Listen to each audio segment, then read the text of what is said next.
here in the Virgin Islands, with the support of the Women's Coalition of St. Croix, as well as the Zeta Phi Beta sorority, along with at the University of the Virgin Islands, which is the only historically black college and university and a land grant institution in the Caribbean space.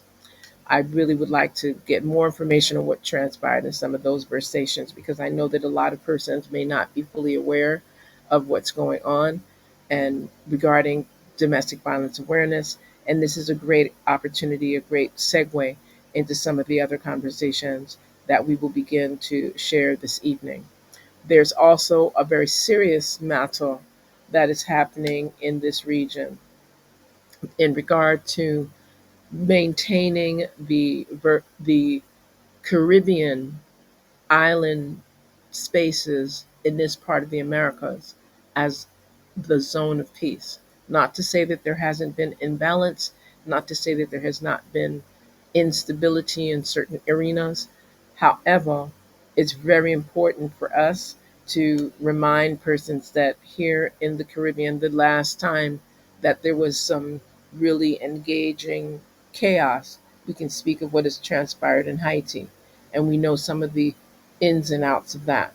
We also know some of the damages that have happened to countries like nations that are sovereign, like Cuba, with an embargo that has existed for more than 60 years. Justified, unjustified, let's be clear, embargoes are not fruitful for the persons in those respective countries, especially when there are forces that are benefiting from those respective countries, yet they're still instituting an embargo against them. So we want to be clear.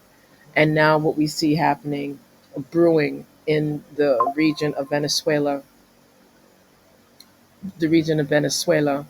as sovereign country again, and Guyana, sovereign country again, and issues that are being augmented by activities led by some of the leadership in Trinidad and Tobago in that region, having U.S. military as well as Eurasian military.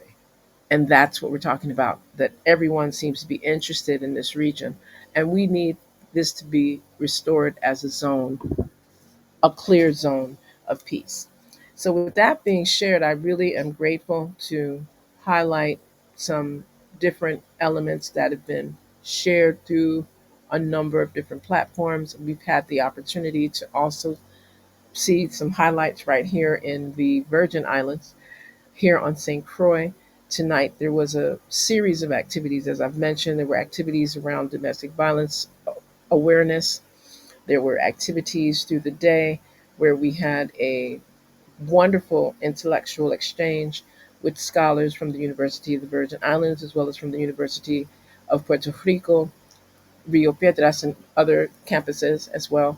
And this was led by one of our own associate professors here in the College of Liberal Arts and Social Sciences, Dr. Mary Walters, in concert with scholars from the University of Puerto Rico, Rio